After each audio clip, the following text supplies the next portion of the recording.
అలా కాకుండా టెక్నాలజీ అనేసరికి మనకి ఎంతసేపు యాంత్రీకరణలోనే కాకుండా సాగు విధానంలో కూడా వచ్చినటువంటి ఇప్పుడు వరి కోత మిషన్లు వచ్చినాయి, అలాగే వరి నాటే యంత్రాలు కూడా వచ్చినాయి. వీటి వినియోగం కూడా బాగా జరుగుతుంది. ఇప్పుడు ఒక వ్యవసాయ కూలీలు అనేది దొరకడం కష్టమైనటువంటి ఈ యొక్క సందర్భంలో ఈ యొక్క వరి నాటే యంత్రాలు కానివ్వండి, వరి కోసే మిషన్లు కానివ్వండి బాగా ప్రాచుర్యంలోకి వచ్చినాయి అన్నమాట. ప్రతి మండల స్థాయిలో కూడా దగ్గర దగ్గర 8 నుంచి 10 వరకు మిషన్లు కానివ్వండి, వరి నాటే యంత్రాలు కానీ అందుబాటులో ఉన్నాయి. సో దాన్ని ఇంకా సులభతరం చేస్తూ అందుబాటుకు వచ్చే ధరలో కూడా కొన్ని కంపెనీలు ప్రయత్నాలు, తర్వాత అలాగే వాటి యొక్క ఇన్నోవేషన్స్ కూడా జరుగుతున్నాయి అన్నమాట. కాబట్టి టెక్నాలజీ అనేది చాలా ముఖ్యం రైతుకి.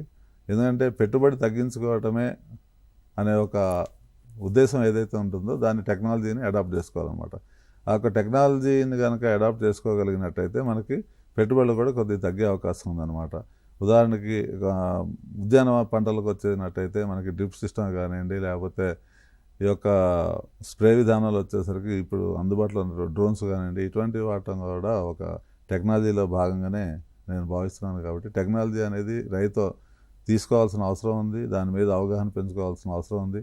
అలాగే టెక్నాలజీ మీద వీలైనంత వరకు వ్యవసాయ అధికారులు, అలాగే మనకు అందుబాటులో ఉన్నటువంటి వ్యవసాయ విశ్వవిద్యాలయం, ఉద్యాన విశ్వవిద్యాలయం కూడా వీటి మీద విస్తృత ప్రచారం చేయాలి. దానివల్ల మనకి టెక్నాలజీ అనేది ఎప్పటికైనా కానివ్వండి తక్కువ సమయంలో మనకి దిగుబడి సాధించుకునే అవకాశం ఉంటుంది. తర్వాత పెట్టుబడులు కూడా వీలైనంత వరకు తక్కువ చేసుకునే అవకాశం ఉంది. కాబట్టి ఈ టెక్నాలజీలో గ్రామ స్థాయిలో అలాగే మండల స్థాయిలో కనుక విరివిగా వీటి మీద ప్రాచుర్యం కనుక చేసి రైతులకు వీటి మీద కనుక అవగాహన కల్పించినట్టయితే ఈ యొక్క టెక్నాలజీని మనం వ్యవసాయ రంగానికి జోడించుకొని ఇంకా అద్భుత ఫలితాలు సాధించే అవకాశం ఉంటుందని చెప్పి మన టీశాట్ ప్రోగ్రాం ద్వారా రైతులకు తెలియజేస్తాం.